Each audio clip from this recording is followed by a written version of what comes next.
जय हिंद दोस्तों। तो एक बार फिर से स्वागत है आपका हमारी नई वीडियो में। दोस्तों आज की इस वीडियो में हम बात करने वाले हैं कक्षा 12वीं गणित का जो आपका हाफ ईयरली एग्जाम का जो पेपर आपका हो चुका है कल, तो उसके सभी आंसर्स की। तो दोस्तों वीडियो में अंत तक जरूर बने रहें, और यदि आपने अभी तक हमारे चैनल को सब्सक्राइब नहीं किया है तो आप जल्दी से हमारे चैनल को सब्सक्राइब कर लीजिए।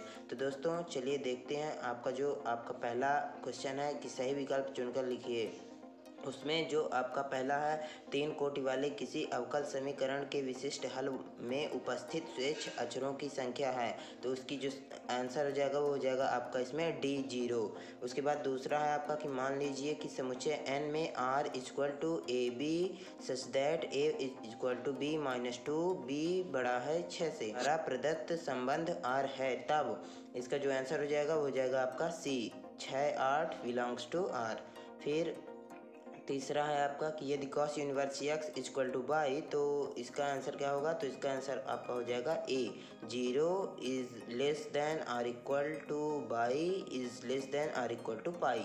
इसका फिर अगला देख लीजिए। चौथा है कि 3 क्रॉस 3 कोट के ऐसे अवयवों की कुल कितनी संख्या होगी जिनकी प्रविष्टि 0 या 1 है, तो इसका आंसर आपका हो जाएगा डी 512।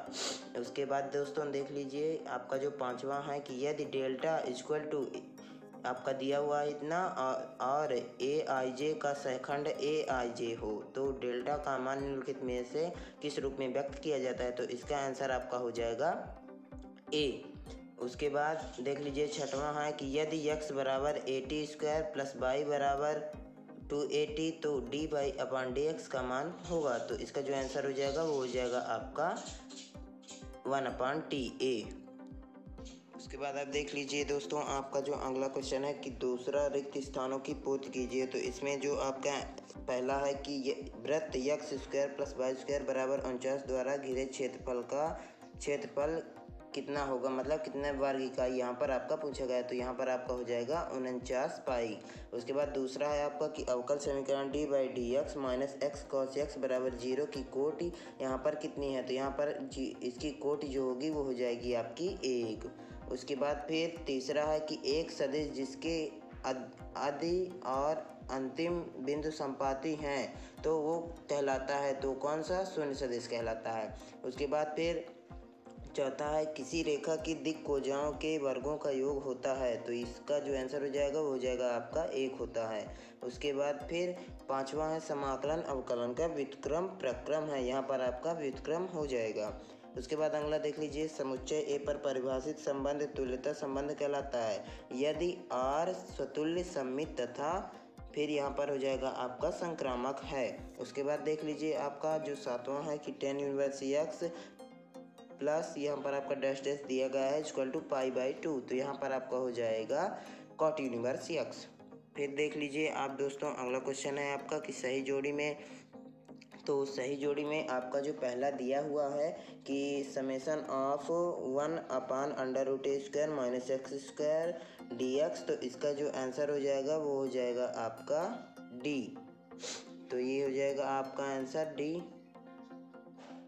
पहले का आपका आंसर हो जाएगा डी। उसके बाद दूसरा देख लीजिए, दूसरा है आपका कि 1/√x² माइनस ए स्क्वायर का जो समाकलन होगा वो हो जाएगा आपका एफ। उसके बाद देख लीजिए आपका जो तीसरा है कि 1/√x² प्लस ए स्क्वायर का जो समाकलन हो जाएगा वो हो जाएगा आपका ए। उसके बाद फिर देख लीजिए चौथा है कि समासन of 1/a² plus x square d x का जो समाकलन है वो हो जाएगा आपका, इसका बी आंसर हो जाएगा सही। उसके बाद पांचवा देख लीजिए, पांचवा है आपका कि 1/√x² माइनस ए स्क्वायर डी एक्स, तो इसका जो आंसर हो जाएगा वो हो जाएगा आपका पाँचवें का आपका ई हो जाएगा। उसके बाद फिर जो लास्ट में है आपका कि 1/a² माइनस एक्स स्क्वायर, तो इसका आंसर हो जाएगा आपका छठवें का ई हो जाएगा, और पाँचवें का आपका हो जाएगा सॉरी सी, ई नहीं होगा, पाँचवें का सी हो जाएगा। तो दोस्तों अब देख लीजिए आपका जो अगला क्वेश्चन है, अगले क्वेश्चन में आपका पूछा गया है एक शब्द या एक वाक्य में उत्तर। तो दोस्तों एक शब्द या एक वाक्य में उत्तर में आपका जो पहला है कि एक उत्पाद की x इकाइयों के विक्रय से प्राप्त कुल आय रुपयों में rx equal to 3x² plus 36x plus 5 से प्रदत्त है, तब x बराबर 15 है तब इसकी सीमांत आय कितनी होगी। यहाँ पर सीमांत आय पूछा गया है तो आपको डायरेक्ट आंसर लिख देना है। इसका आंसर हो जाएगा 126। उसके बाद दूसरा देख लीजिए, x बराबर 2 पर y बराबर x³ माइनस x की स्पर्श रेखा की प्रवणता का मान कितना होगा। तो इसका जो आंसर हो जाएगा वो हो जाएगा आपका 11। उसके बाद फिर देख लीजिए आपका जो तीसरा है कि यदि f(x) equal to mod x तथा gx इक्वल टू 5x - 2 का मॉड है तो गॉफ क्या होगा। गॉफ का मान यहाँ पर पूछा गया है तो यहाँ पर गॉफ का मान आपका mod 5 और फिर आपका mod x और फिर -2 हो जाएगा, फिर आपका mod हो जाएगा। तो ये रहा आपका आंसर इसका तीसरे का। उसके बाद चौथा है कि आव्यूह 1 - 2 3 का परिवर्त क्या होगा। तो जैसा कि यहाँ पर आपका एक कॉलम लिखा हुआ है तो परिवर्त में आपको क्या करना है कि इसको रो में चेंज कर देना है। तो इसका जो परिवर्त हो जाएगा तो रो में हो जाएगा आपका 1 - 2 और 3। उसके बाद फिर पांचवा देख लीजिए कि यदि a बराबर cos alpha minus sine alpha cos alpha तथा a plus a dash equal to I हो तो अल्फा का मान क्या होगा। तो यहाँ पर जो अल्फा का मान होगा वो होगा आपका π/3। उसके बाद फिर देख लीजिए छठवां है कि समेसन ऑफ 2 से 3x² dx का मान क्या होगा। तो छठवां तो इसका आंसर हो जाएगा आपका 4। उसके बाद फिर सातवां देख लीजिए कि सदिश i cap plus j cap plus k cap के दिक कोसाइन लिखिए।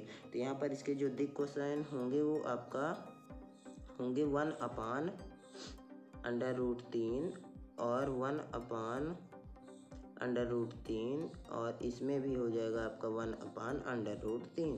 तो तीनों में आपका सेम ही रहेगा 1/√3। अब देख लीजिए आपका जो अगला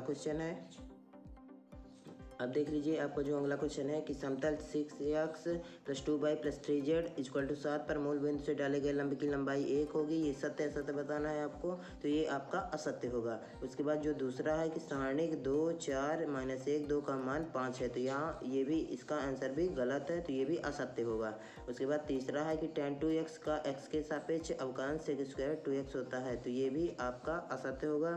चौथा आपका असत्य होगा। उसके बाद पांचवा है तो पांचवा आपका सत्य है। उसके बाद छठवां देख लीजिए तो छठवां भी आपका सत्य है। और आप अपना पूरा पेपर देख लीजिए और यदि आपसे इन क्वेश्चंस के आंसर नहीं बन रहे हैं तो कमेंट बॉक्स में कमेंट करके ज़रूर बताएं। तो वीडियो को अंत तक देखने के लिए बहुत बहुत धन्यवाद। जय हिंद।